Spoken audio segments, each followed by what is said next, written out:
This is CGTN, China Global Television Network.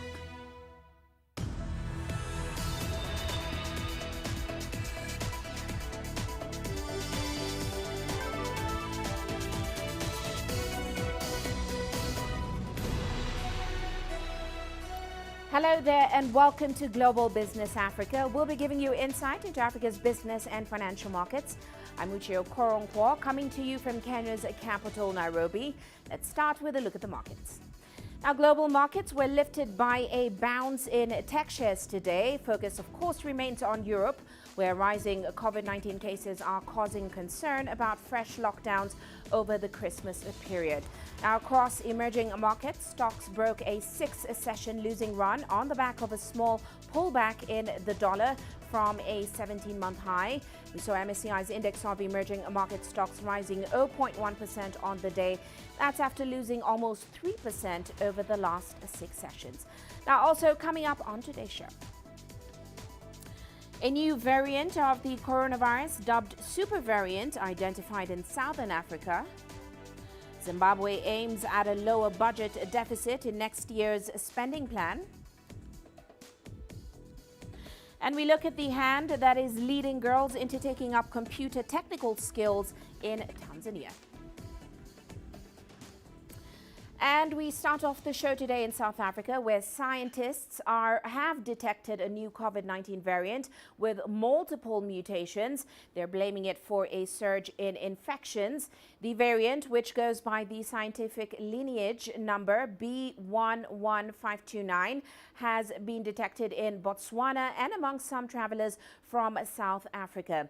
Now, Health Minister Joe Fire has said that the variant was of serious concern and behind an exponential increase in reported cases, making it a major threat. Now, daily infections shot to more than 1,200 on Wednesday. That's up from around 100 earlier this month. Before the detection of the new variant, authorities had predicted a fourth wave to hit South Africa starting around the middle of December, boosted by travel ahead of the festive season. Well, let's now get the latest on that new variant from Angelo Coppola. He joins us now in Johannesburg. Angelo, good to have you with us on the show. Now, of course, this new variant has been identified in Southern Africa in general. How many cases are authorities there aware of so far? What has the government's response been? And are they concerned about what's happening? They're definitely concerned, Uche. They don't have a lot of information. In fact, the SA Health Minister, Joe Phatla, actually says that they were only briefed on this new variant on Thursday morning. That's this morning. The good news is that it's fairly easy to detect, and some B11529 cases. But it is possible to, because it is possible to use the PCR tests that we currently have to do those tests. But the new variant has many mutations across different parts of that virus, and that's a problem. So that's bad news. On Wednesday, we started hearing about cluster outbreaks in Tshwane. Now we're starting to see more generalized community transmissions. We do know that the WHO will be officially naming this variant on Friday, but it does look like the variant might be more transmissible than its predecessors and possibly escape immunity. Most importantly, we don't know if the current batch of vaccines are actually going to work against this new variant, which here. Well, Angelo, it certainly looks like everyone should be very, very worried because reports are that this variant can potentially prove problematic for mRNA doses such as Pfizer and Moderna. That is quite worrying. What more do we know about this new variant and how it affects vaccines? Well, look, just going back slightly, it appears that we've only discovered 22 confirmed cases, and that's of this morning. That was in South Africa. Botswana hasn't released the data just yet, so we know that we're still waiting for that data to come through. It's most prominent as an infection in Gauteng, which is, of course, the economic hub of the country, but it has also been detected in places like the Northwest Province and Limpopo, and to a lesser extent in the other 7 provinces. Government, of course, is waiting for the labs to study the variant before making any pronouncements. The scientists have started their work. They started that on Tuesday, and that's to determine exactly what the variant can and can't do. Will it be easier to contract? Will it escape immunity? Could it cause milder or more severe diseases? And until we know what the scientists have found and have that information in hand, the government's not likely to act, because they've said in the past, with all the various lockdowns we've been through, that they're guided by the science and they'll make decisions based on the science. So we have to wait there. The health minister has said that they're planning to have meetings over the weekend, so it's likely that we'll have a conversation with the president, or he'll have one with us on Sunday if they come to a decision. But the likelihood of a fourth wave and government action is now looming larger than it did last week. And then, of course, there are the super spread events, specifically around matric school leavers and those spring break type holiday parties that they're going to be having in the next couple of weeks. We know that those spring break parties last year were a major cause of the spread of the disease. Now, it's certainly ironic because this new variant has come at a time when South Africa just asked Johnson & Johnson and Pfizer as well to suspend the delivery of COVID-19 vaccines to the country. So it seems like South Africa has plenty of vaccines and the capacity to vaccinate, but vaccine hesitancy is still a major issue in the country. Give us a sense of how much of a challenge this hesitancy has been. Well, Uche, I heard earlier this afternoon a figure of 16 million doses that we have on hand at the moment. So that's around 160 days worth of vaccine available. Hesitancy, though, is still a major concern. The government is very worried about it. And in fact, it's to the extent that they launched a specific weekend campaign to try and get more people vaccinated. The most recent one saw some 200,000 vaccinations that were completed over the weekend. So that's good news. But it's unclear what, if any, impact this new variant is going to have on those hesitancy levels. I guess it's going to depend on whether it's dangerous or not considered dangerous, but it's still early days. It's since emerged that the South African government, though, plans to donate a large quantity of that vaccine stock that they've got to other African countries. We haven't got names about which countries those are going to, but the talk about that large donation has been doing the rounds for several weeks now, and we should have some more detail on which countries are going to be seeing those vaccines or not. Uche? Well, always great to have your insights, Angelo. That, of course, is Angelo Coppola joining us there in Johannesburg. Well, let's move on to the Democratic Republic of Congo. It is positioning itself as a competitive place to produce batteries for electric vehicles due to the abundance of cobalt deposits in the country. Now, President Felix Tshisekedi has called on his fellow African leaders to help develop better value chains for the electric vehicle industry. He was speaking at the DRC Africa Business Forum in the capital, Kinshasa. Here's CGTN's Chris Ochamringa reporting. A treasure trove in the southeast of the DRC. This mining site has huge deposits of cobalt, a key component for making lithium-ion batteries used in electric vehicles.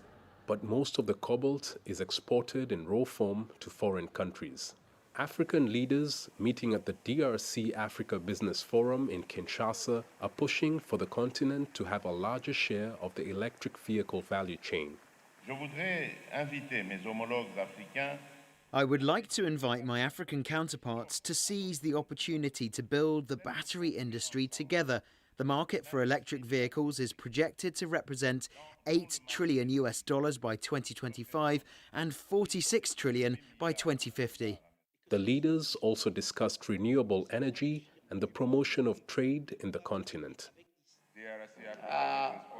I've come to participate in this DRC Africa Business Forum with a clear theme to develop a regional value chain around batteries and electric cars. This theme resonates well with our government's aspirations to industrialize through the promotion of value chains. According to a recent study by a firm that covers global commodity markets called Bloomberg NEF, the DRC is the most competitive country to set up factories for producing components for electric vehicles. The United States, you take Poland, and you take China, as well as the DRC. If you wanted to build a precursor plant today, you are looking at a scenario where the DRC will be the cheapest place to build it. It would only cost $39 million to build a 10,000 metric tons capacity plant. If you are going to build this in the United States, you're looking at $120 million. The global transition towards green energy and the reduction of carbon emissions has brought opportunities for African countries with a lot of natural resources like the DRC. But the majority of Congolese citizens are living in poverty. The conference is actually what Congolese need. Not only Congolese, but Africans. This is exactly what Africa needs.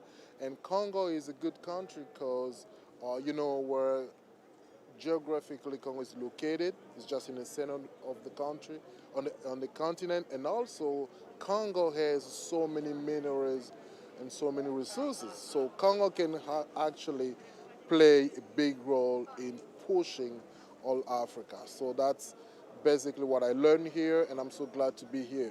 During the recent UN Climate Change Conference in Glasgow, the DRC president pledged to fight deforestation and reduce greenhouse gas emissions by 21% by 2030.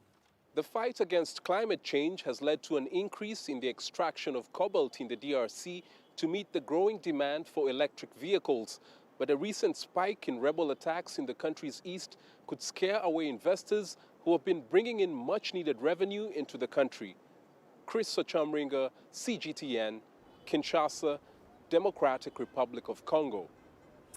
Well, let's head to Zimbabwe now. The country just released its 2022 budget. It is targeting small budget deficits and a sharp drop in inflation in next year's spending plan. Now, Finance Minister Mthuli Ncube says the government is trying to restore investor confidence, which was shattered under longtime leader Robert Mugabe. Following 2 steep years of contraction in 2019 and 2020, the economy is projected to rebound by 7.8% this year. While giving a budget speech in Parliament, Ncube forecast economic growth of 5.5% next year. He also said the aim was for a deficit of 1.5% of GDP in 2022 and 1.7% of GDP in 2023.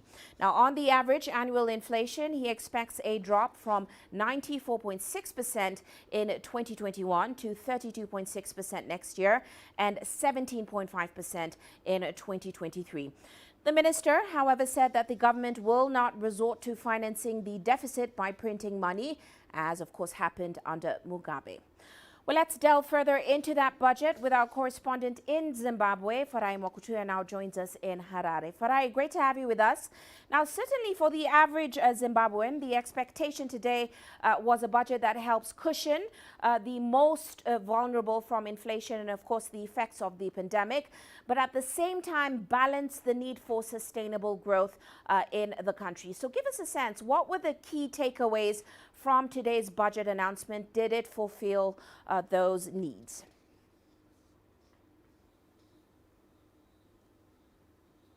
Well, Uche, I can tell you that it probably didn't make everyone as happy as they would have liked to have been. The finance minister did acknowledge that, the demands in terms of what people wanted was more than 3 times what he had available. And so he presented a budget of 927.3 billion Zimbabwe dollars. That's just over $9 billion US dollars. Revenue is expected at 850 billion. That's about 8.5 billion US dollars in the coming year. Expenses in terms of wages for civil servants, which previously used to command more than 75% of revenue, is now down to 36%, which is a significant, milestone and achievement there. As you mentioned, 5.5% growth that is projected in the year ahead. Excise duty has been increased on cigarettes. I think government trying to generate and mobilize as much revenue as it can. In terms of the sectors that have received the most in terms of budgetary allocations, the biggest allocations were given to agriculture, the Ministry of Primary and Secondary Education, as well as health. So indeed, an effort there to try and address the issues of social service delivery, but also addressing a key priority, which is food security, and which is why agriculture is at the top in terms of budget allocation. Uche. Well, Farai, a lot of government spending is also meant to go towards a national development strategy, which Ncube launched. How effective so far has that strategy been in tackling foreign exchange market distortions in the country, which is a major issue, as well as create that fiscal space that they need for spending and payment of the $10 billion in debt arrears, and also containing that fiscal deficit and implementing much needed reforms in Zimbabwe?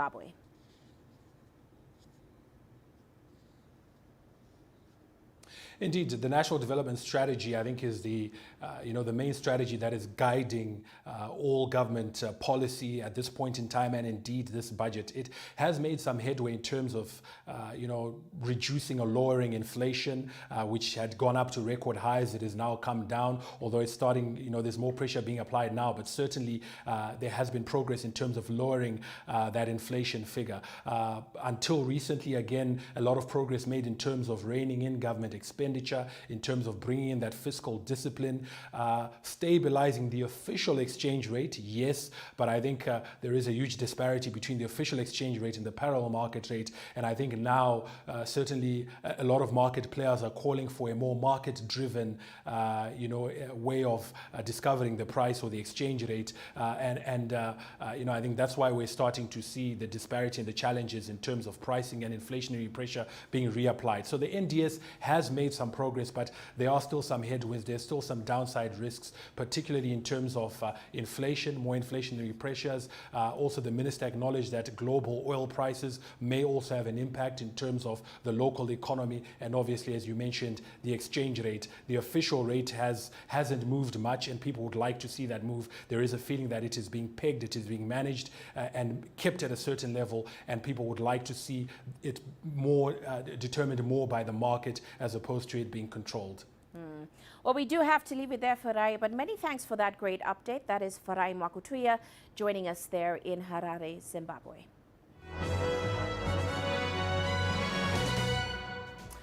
And let's turn our attention to some corporate headlines today. UK's CDC Group is set to expand the size and reach of its development finance institution across Africa from next year.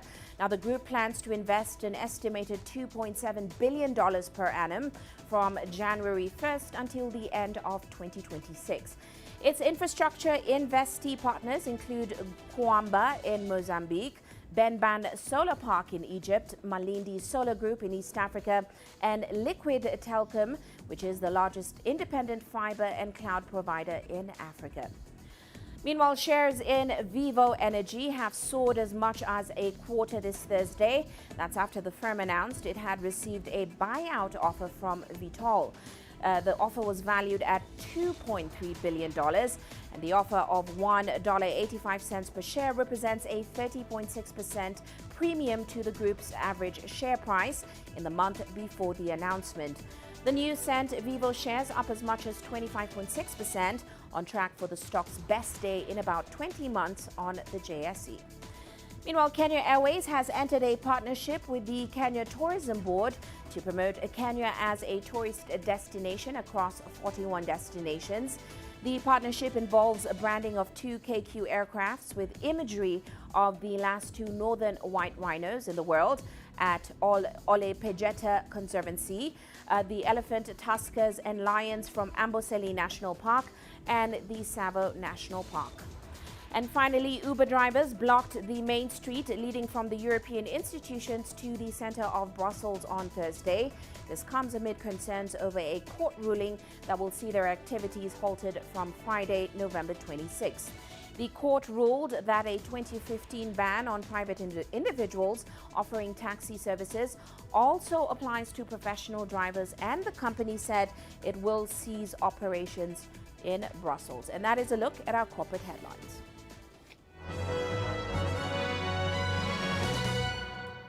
Well, let's head into a short break now, still coming up on the show.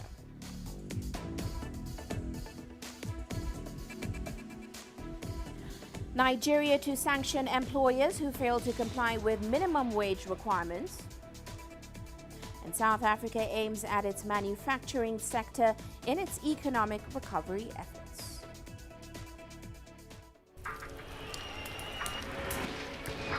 So this is it. I'm just about to be shot. Tense here, bottles are being thrown. As they do so, there are about 3 critical bridges here in Malawi. That's one of them. We're going to cross that bridge. As you can see behind me, police forces who are replying with gas. Gas just came in. Gas, so it's all begun now. Divisions leading the charge into West Mosul have brought us here. Just just got to be careful here with some gunshots. Excuse me. This is where most of the fighting has been concentrated. This is the front line now after 9 days of fighting. We're about 2 to 3 kilometers from the front clear line. view of this front line position.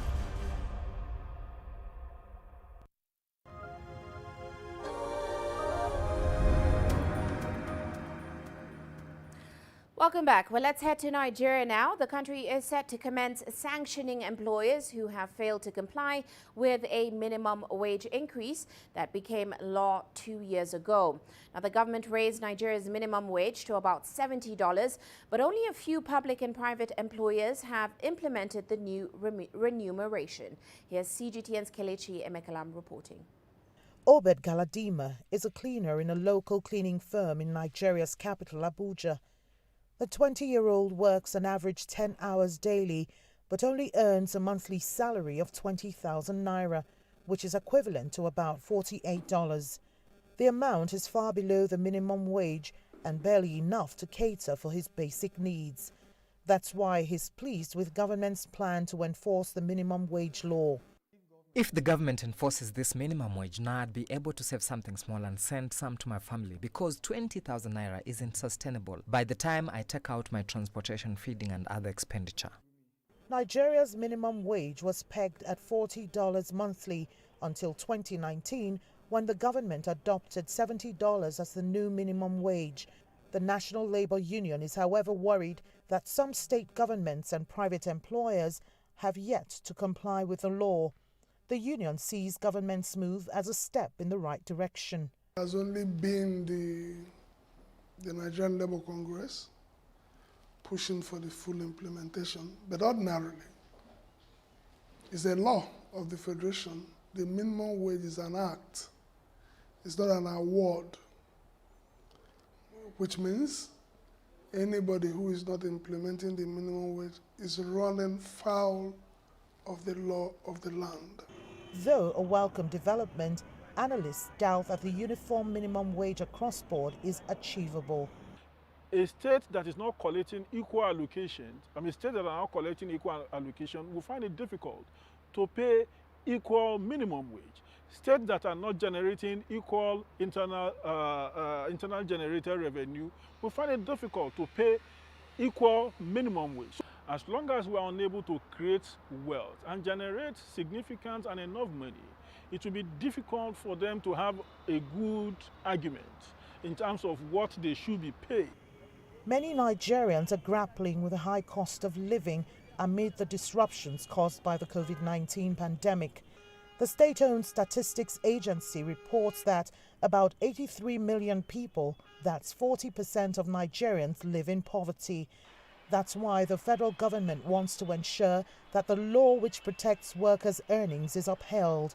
Experts also recommend that government creates the enabling environment for businesses to grow and wealth creation avenues to allow citizens increase their earnings. Kelechi Emekalam, CGTN Abuja, Nigeria. And staying in Nigeria, the country is working to ramp up oil production in order to help boost its revenue.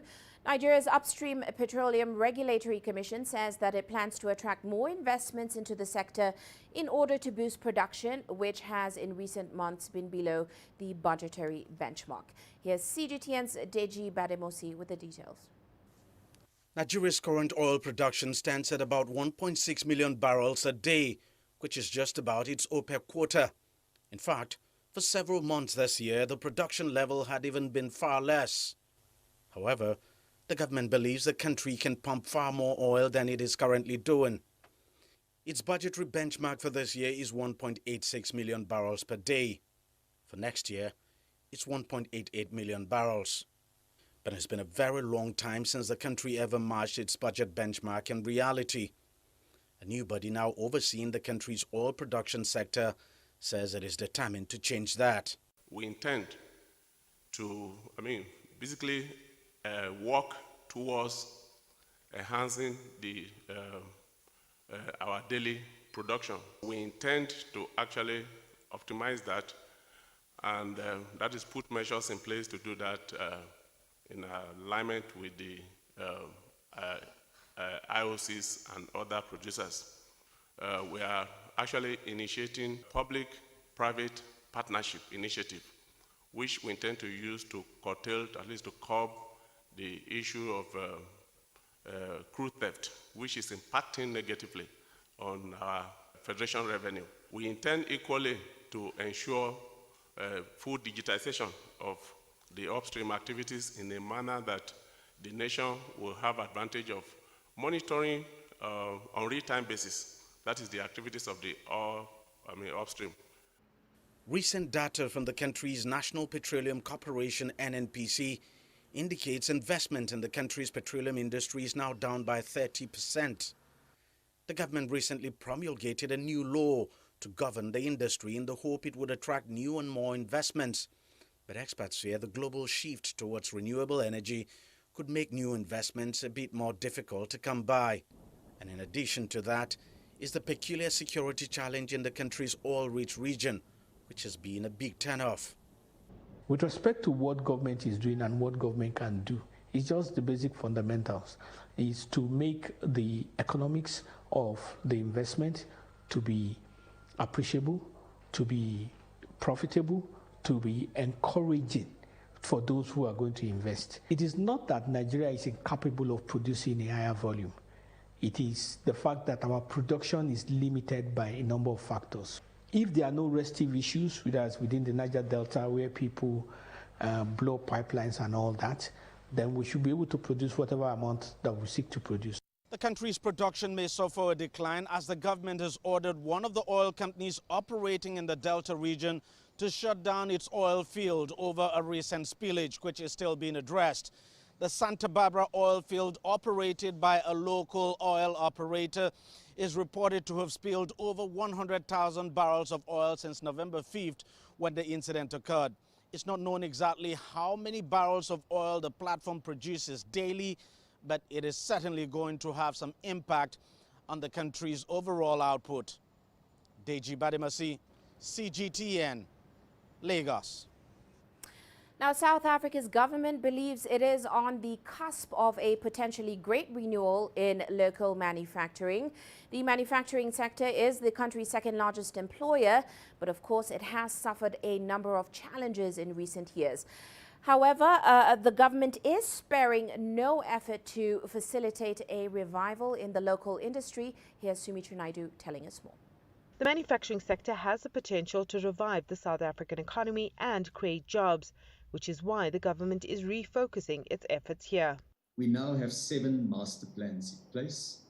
They cover almost 800,000 workers, namely clothing, textiles and footwear on the one hand, and furniture on the other hand.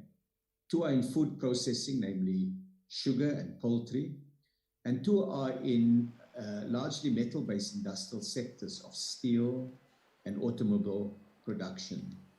All plans include developing and expanding value chains to ensure increased localized production. We are now working with the local business community to increase production and agricultural capacity in South Africa. South Africa's first fuel cell factory started production in the Dube trade port last year. We've introduced manufacturer-friendly policies in the form of a revamped price preference system and export tax to encourage a greater proportion of local scrap metal. Speaking at this week's manufacturing in Durban, Patel noted the need for regional collaboration to make the African Continental Free Trade Agreement a success. It is about building local industrial capacity for the domestic market and for export markets. It is not a turn away from engaging in global markets, but it is about changing the terms of that engagement to one where we no longer mainly are an exporter of raw materials. We should also note that we have a more conducive global environment. It is not only governments who are pursuing globalization policies, but also corporates. Learned lesson in terms of supply chain disruptions. I think one of the key elements the African continent has to wake up is to look at interregional trade as well as intercountry trade. In some cases, we found that some of the raw materials that are actually found in other African countries can actually be available for other more industrialized African countries. But instead, there have been preferences in terms of exporting. to other regions. The latest manufacturing data showed a 1.3% increase in production for September compared to last year. This was largely owing to positive contributions from subsectors like motor vehicles, metal products, wood products, food and beverages, as well as furniture. Sumitra Nadu, CGTN, Johannesburg, South Africa. You're watching Global Business Africa. Let's take a short break now, but still coming up on the show.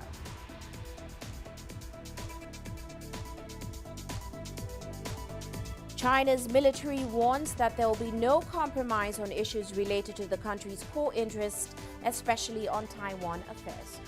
And South Africa gears for Black Friday shopping.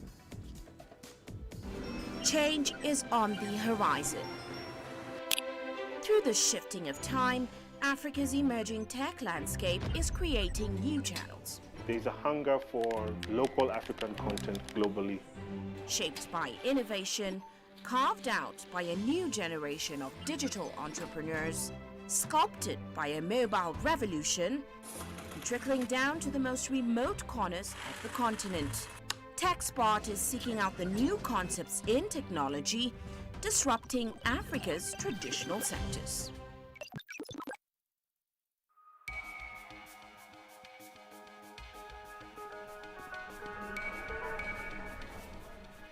You're watching breaking news on CGTN.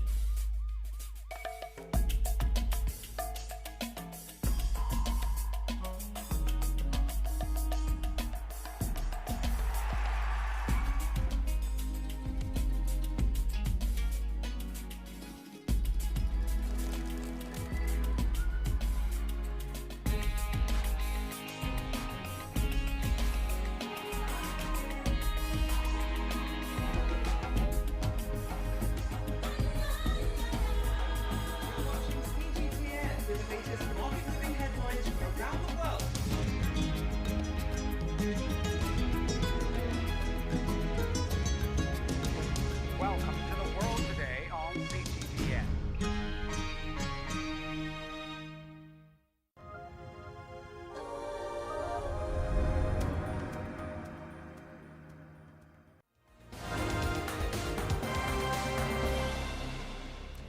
And now let's recap other headlines this hour. Al-Qaeda-linked Al-Shabaab militant group have claimed responsibility for Thursday's attack in the Somali capital of Mogadishu that left at least 8 people dead and 17 injured. Now, militants launched a suicide attack on a UN security convoy using a vehicle laden with explosives.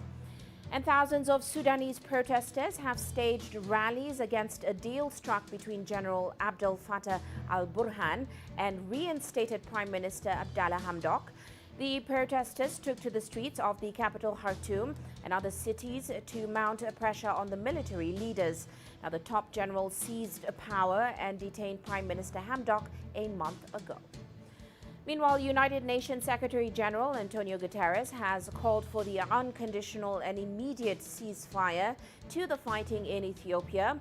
The call came as Ethiopian media reported that Prime Minister Abiy Ahmed had joined the front line amid an escalating year-long conflict. And finally, male leaders from Africa have converged in the Democratic Republic of Congo for the inaugural African Union's Men's Conference on Positive Masculinity.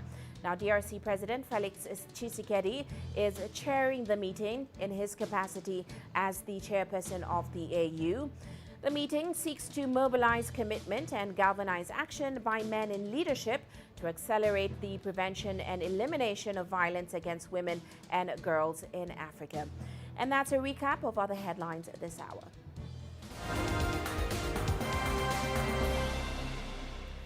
Well, let's now turn our attention to some international news. China's military has warned that there will be no compromise on issues related to the country's core interests, especially on Taiwan affairs.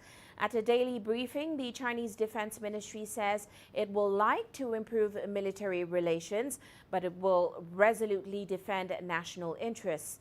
Now, this comes after the United States sent another warship through the Taiwan Strait on Tuesday. It came days after Chinese and U.S. leaders held a video summit. Beijing is criticizing Washington for creating security risks. The sailing of the USS Milius is part of what Washington is calling routine activity. Now, China, of course, condemns such moves as attempts to stir regional tensions. And the U.S. government has put a dozen Chinese companies on its trade blacklist for national security concerns. China's Ministry of Commerce has, however, taken strong objection to this on Thursday.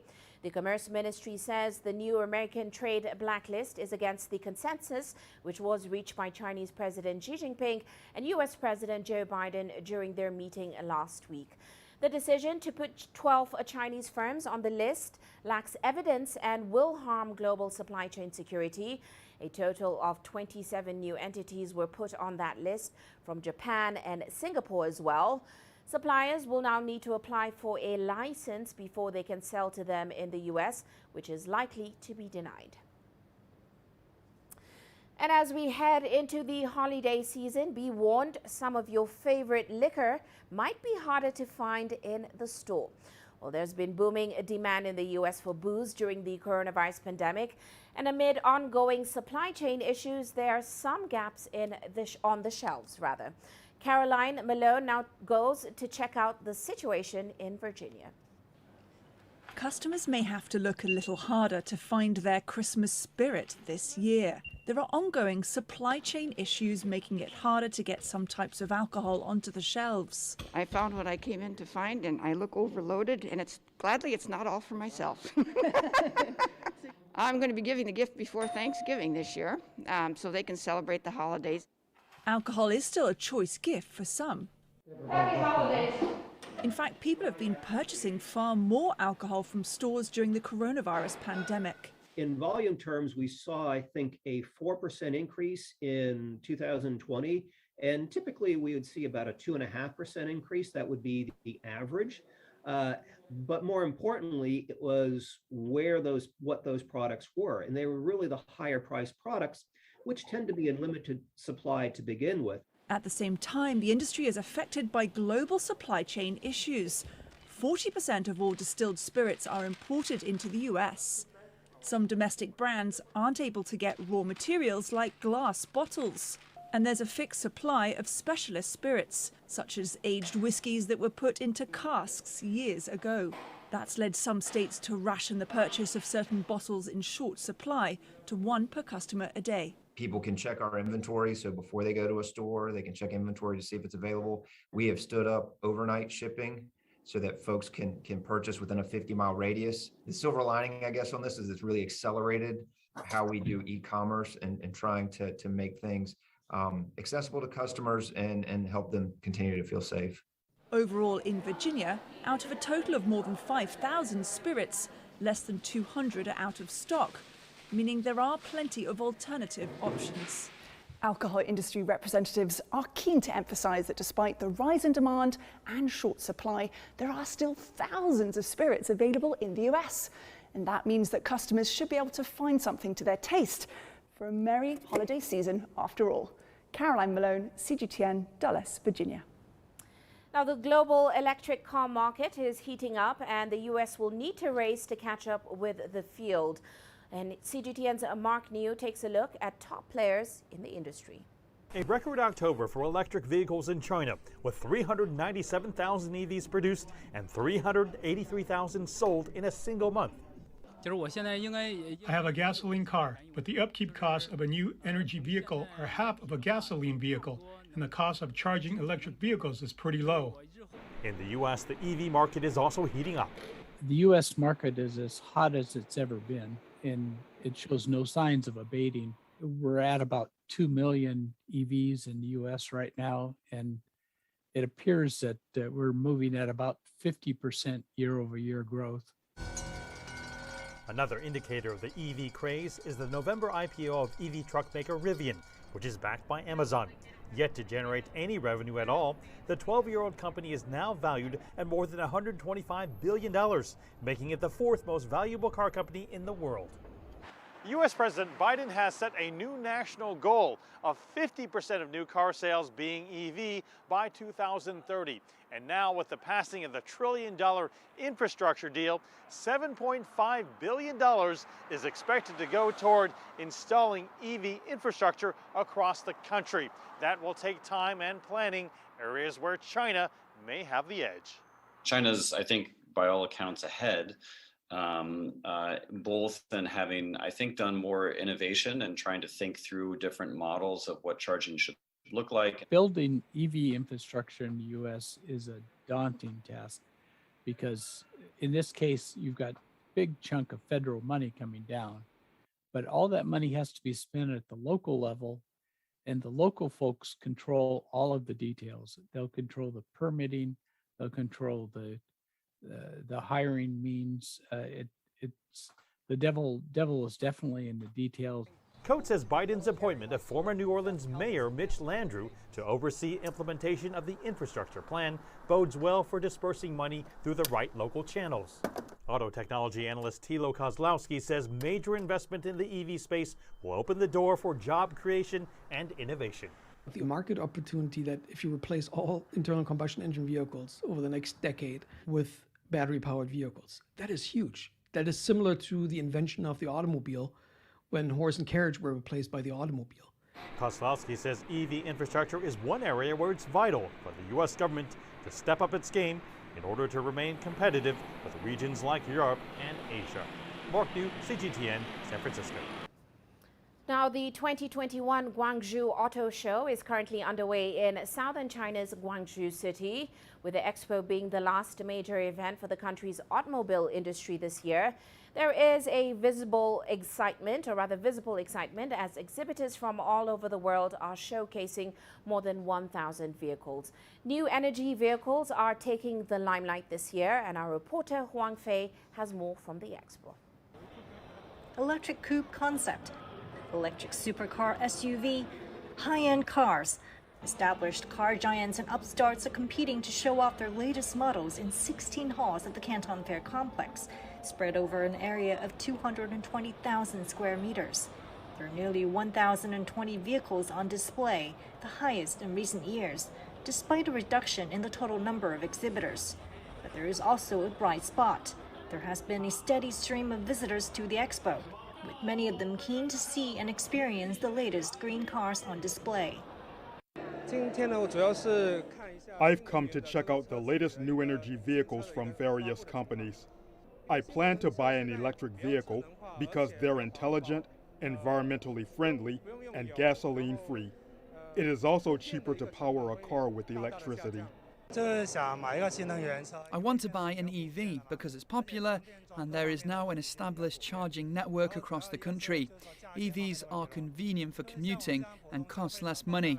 At this year's Guangzhou Auto Show, more than 240 models are new energy vehicles, up 70% from a year ago. Some companies have launched their latest electric vehicles with advanced technologies, such as high-performance batteries that can run for 1,000 kilometers on a single charge. Electrification is not the only bet. Some companies believe vehicles in the future will be more intelligent and autonomous. It'll be more than a means of transportation for people. Instead, it'll be an eco-friendly and smart helper that knows you well.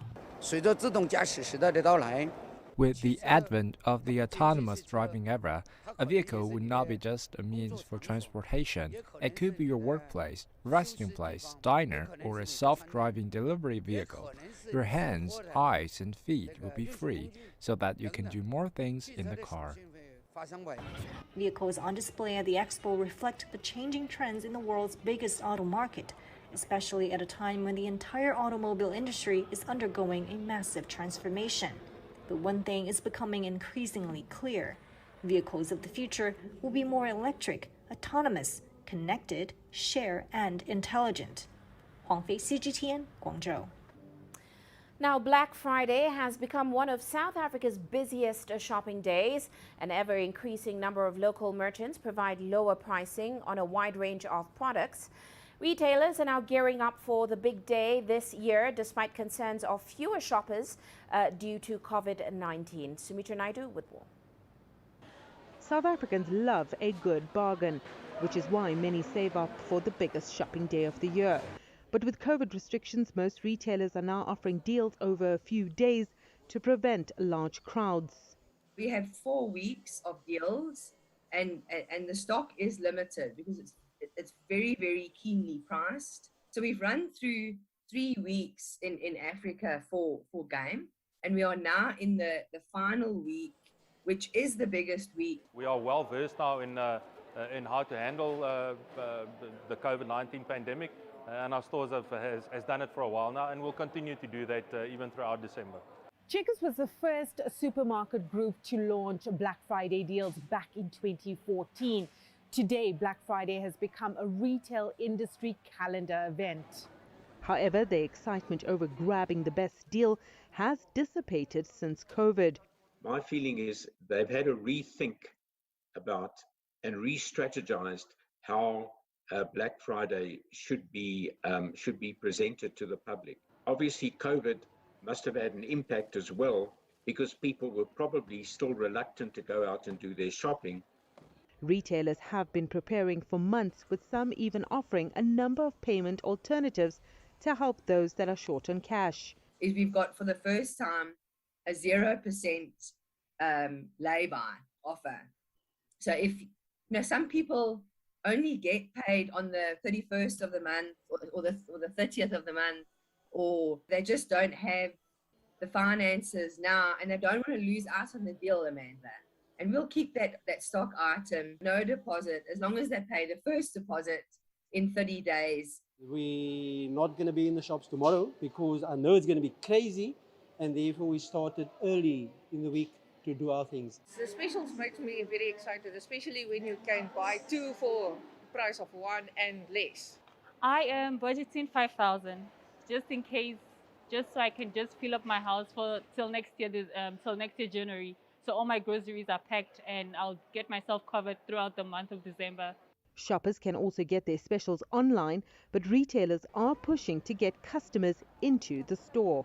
No doubt the trick is, if you can get the consumer to go into the store, then the consumer may well be tempted to buy something, a full margin product, in addition to the product, obviously, on which has been discounted. While Black Friday has become an important sales tool, many of the big retailers refuse to give details on just how much they generated last year during COVID. With the fourth wave looming, it might be a subdued shopping event this year. Sumitra Nadu, CGTN, Johannesburg, South Africa. Well, on that note, let's take a look at commodity markets today. After hitting 1-month highs, we saw cocoa prices begin to fall today. And dealers said top producers Ivory Coast and Ghana have seen heavier than normal rainfall since August. And of course, they expect global cocoa balances to shift from surplus to deficit in 2022. Oil prices steadying today as investors kept an eye on major producers' responses to the US-led emergency oil release, which was designed to cool the market. Gold prices edging up as the dollar eased, but hawkish comments by US Fed policymakers did dent the metal's appeal today and kept it well below that key $1,800 per ounce mark. Let's take a short break now, still to come.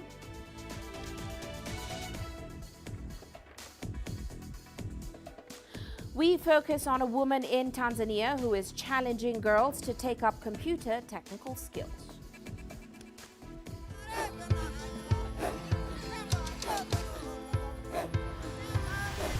Africa is a continent of diversity, with varied climate and enchanting geography, and a people so distinct, but with a shared enduring spirit. We are at the heart of the continent to bring you the untold stories. Let's have a look. We celebrate Africa as it shapes its own destiny. I've been Shishi, Tunis, Cairo, Juba, Johannesburg, Ethiopia, Tanzania. Africa Live. Find your voice.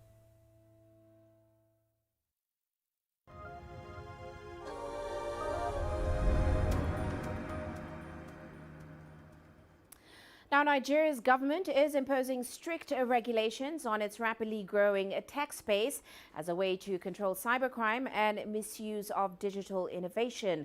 But experts are saying that could also crumble a promising sector that has now become a beacon of hope, especially for millions of youths in the country who are struggling with unemployment and poverty. Well, our correspondent Fili Haza is in Abuja, Nigeria's capital, with more on this. From one code to another, an application or a platform is built online. That's what tech expert Uche Okoronkwo and his team have been doing for 5 years now. But he says the odds are a bit tough for an upcoming tech innovator in Nigeria. Some of the major infrastructural challenges we are facing is lack of electricity, access to quality internet service, proper funding, and some of the policy challenges we are having is the ban on FX and social media platform. If we have this at our beck and call, we will be able to scale massively and move our business faster than we are currently doing. 2 out of such startups like this in Nigeria, Flutterwave and Paystack, collectively secured nearly $400 million worth of investment in just the past year. But within the same period, the government has enacted a series of bans and restrictions on the tech space. In February, the government banned cryptocurrency transactions through licensed banks, saying it needed to prevent criminals from using the platform to launder money. It also banned social media platforms like Twitter after an anti-government protest involving millions of youths erupted mainly from the platform last year. It's been discovered that people are actually capitalizing on that to perpetrate some vices that are not good for the name of the country. People are indulging in all kind of things like the advanced fraud that you hear today. Every reasonable government must be interested in knowing exactly what is happening in that sector. But experts say the government will need to create checks and balances in the tech industry in order to take advantage of it. They should have a way of identifying who is who and probably fetch out those who are trying to abuse the process or the system. A lot of opportunities will open up within the economy. The SME sectors will blossom. Jobs will be created. People will do a whole lot of things. And when you talk about the contribution to the GDP of the country, that is something that is so large. The government says it's committed to developing its tech space, but with caution. It says it plans to invest $600 million fund from the African Development Bank to boost its digital economy. It's also creating a bill that will help in regulating the ICT sector more effectively. With or without such support, many like Chike seem bent on inspiring a digital evolution across the country and the continent soon. Phil Ihaza, CGTN, Abuja.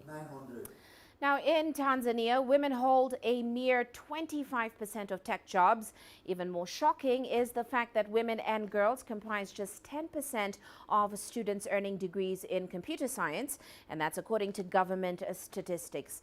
Now, one woman's passion for computers led her to start a digital training program that aims to bridge the country's gender digital divide. Here's CGTN's Isaac Lukando with his story. Caroline Karisima, a former computer science lecturer, teaches secondary school girls coding and entrepreneurship skills. Convinced about the benefits, she started Apps and Girls, a non-profit organization in her living room 8 years ago. She says society's ideas about women's roles are not just contributing to a gender gap in the information technology sector, but also have long-term economic effects. If you have a woman who is digitally illiterate and is raising children, you don't expect those children to be vibrant and to be, to catch up compared to those who already have exposure from their parents. Caroline's team conducts weekly coding trainings in schools around Tanzania and at her center in Dar es Salaam. Some 34,000 girls have already benefited from the program.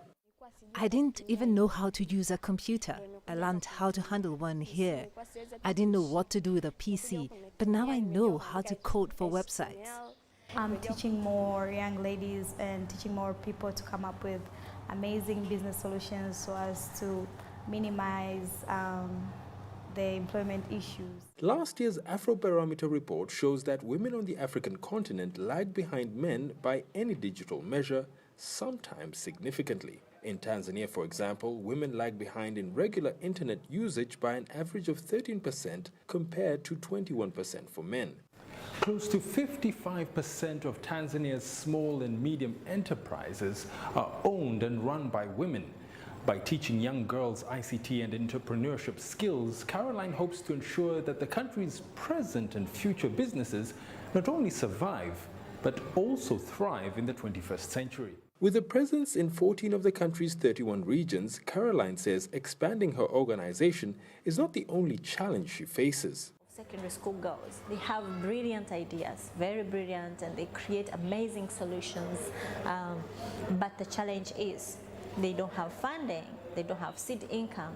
Their families find sometimes the parents can't, they're not able to afford even to pay for someone to host their website online or to put their app on Play Store. Caroline has also extended her program to Uganda, and she's eyeing the rest of sub-Saharan Africa in the future. With each line of code, she hopes to change the fortunes of girls across Africa. Isaac Lukando, CGTN, Dar es Salaam.